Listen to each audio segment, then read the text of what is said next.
certainly not going to get ahead of that at this time. Last year, on January 19th, the president had a solo press conference. Does the White House anticipate that there will be a press conference where reporters might be able to ask him about those plans that you just mentioned anytime in the near future? Don't have a press conference to. On student loans, does the White House believe that the president or administration can continue to use emergency powers after the emergency is over?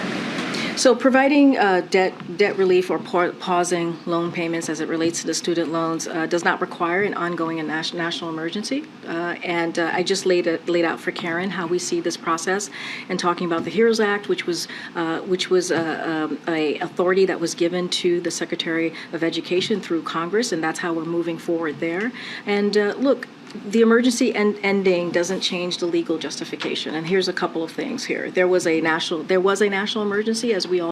It's the portion of the HEROES Act that the Secretary is using is the part that needs a national emergency to be able to cancel that debt. So I understand what you're saying, and it was sort of explained in the background call a few weeks ago on this, where an official said that the increased authority under national emergency is necessary for the program to be created, but doesn't have to be in effect through the duration of the program.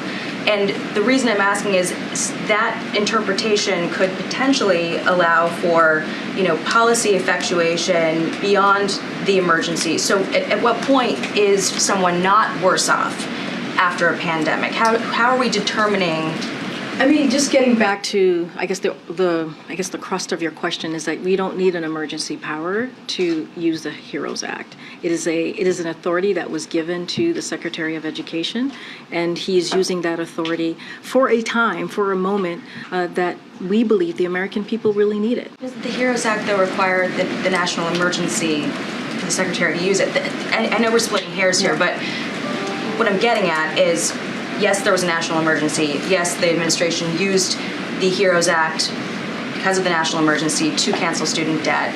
And I understand that the position that the administration staked out in the DOJ brief is that it doesn't have to be in effect to do the program. But my question I'm getting at is, when do you stop being harmed by the pandemic? How are we measuring it?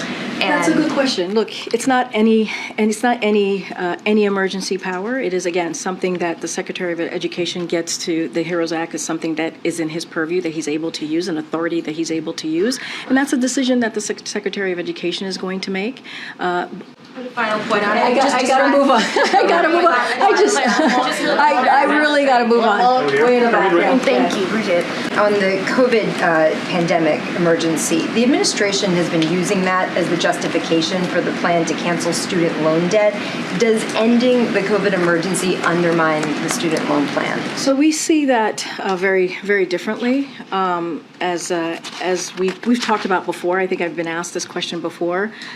So we're not using any emergency power. We're using the HEROES Act, as I've mentioned before, which gives the Secretary of Education the explicit authority to provide debt relief in this exact situation. The president did have some choice words for the speaker last night ahead of this meeting. He says he's made off-the-wall commitments to the far right. Was there any strategy in saying that ahead of this meeting? Is he trying to throw him off a little bit, or on the flip side, is that really helpful to be talking like that? I will say this: we understand what the speaker is going through, but look, as we talk about the meeting that's about to come up very shortly and what they're going to discuss. Again, a range of issues. The president